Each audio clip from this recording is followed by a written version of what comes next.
En trading, on a souvent cette idée que plus une stratégie est compliquée, plus elle doit être performante.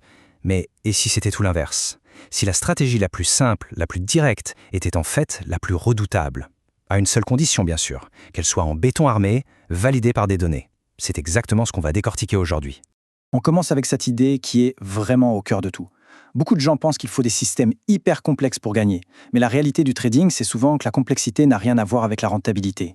Une méthode toute simple, mais appliquée avec une discipline de fer, peut totalement surclasser une usine à gaz. Ce qui compte, ce n'est pas la difficulté, c'est l'avantage statistique.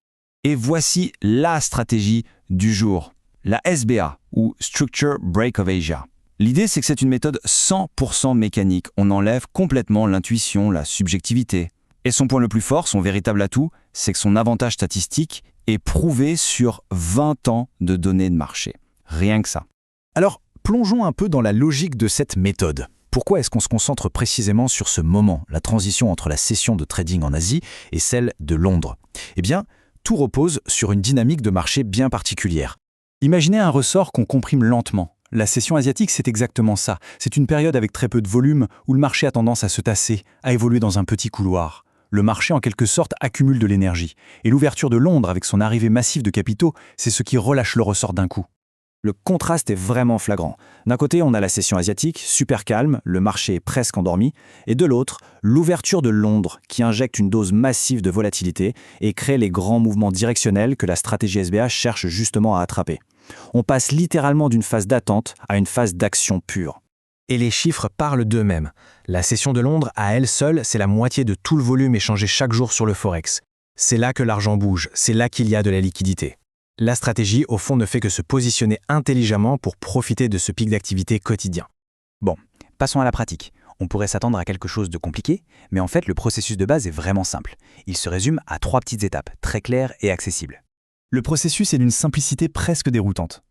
Étape 1, on repère le point le plus haut et le point le plus bas de la session asiatique. Ça nous donne une sorte de boîte. Étape 2, on attend, patiemment, le signal. Le signal, c'est une bougie qui clôture franchement en dehors de cette boîte après 9 heures, heure de Londres. Et étape 3, dès que ce signal est là, on passe l'ordre. Pas de place pour l'hésitation, c'est mécanique. Mais attention, c'est là que ça devient intéressant. Si les étapes semblent faciles, le vrai moteur de la stratégie, ce n'est pas ça. Il se cache dans un ensemble de règles ultra précises et surtout non négociables. C'est ici que la simplicité de façade dévoile toute sa profondeur. Et ces règles, elles ne sortent pas d'un chapeau. Elles sont le résultat de l'analyse de 20 ans de données de marché. On parle de dizaines de milliers de trades qui ont été simulés pour trouver les réglages parfaits pour chaque actif. C'est ça la fondation de l'avantage statistique. Regardez ce tableau, c'est l'illustration parfaite de cette complexité cachée. Chaque actif a ses propres règles du jeu. L'USD-JPY, par exemple, on ne le trade qu'à l'achat sur un graphique 5 minutes et on vise un ratio gain-perte de 6.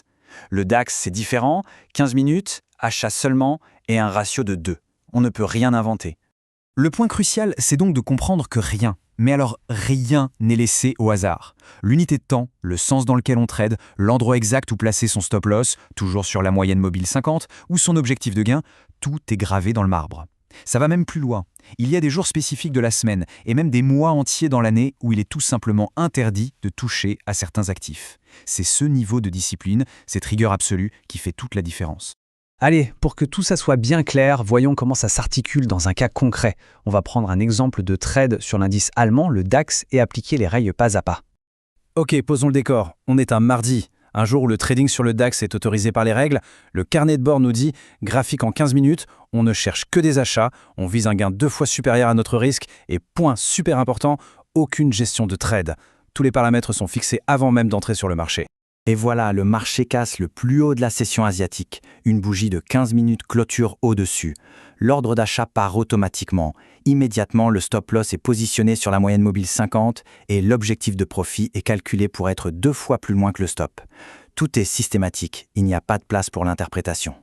Donc voilà, le trade est en cours, le filet de sécurité et l'objectif sont en place. La grande question c'est, que faut-il faire maintenant? Quelle est l'action qui va maximiser les chances de succès de ce trade? La réponse, elle est à la fois surprenante et fondamentale. La meilleure chose à faire, c'est de ne rien faire du tout.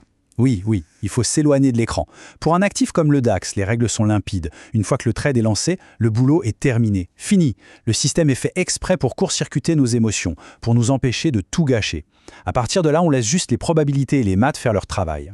Et tout ça, ça nous amène à la leçon finale, au message clé de toute cette approche.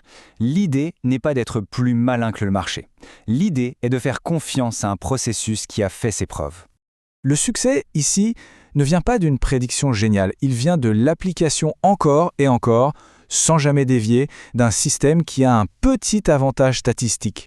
Chaque trade, pris individuellement, c'est un peu un lancer de pièces. Mais sur des centaines, des milliers de trades, c'est cet avantage mathématique qui finit toujours par payer. Au final, tout se résume à cette question. D'un côté, il y a un plan, basé sur des décennies de données. De l'autre, il y a nos émotions, nos peurs, nos espoirs. Le vrai défi, ce n'est pas de comprendre le plan, c'est de l'exécuter à la lettre, en choisissant de faire confiance aux maths plutôt qu'à l'impulsion du moment. C'est peut-être là que se trouve la vraie difficulté, mais aussi la vraie clé.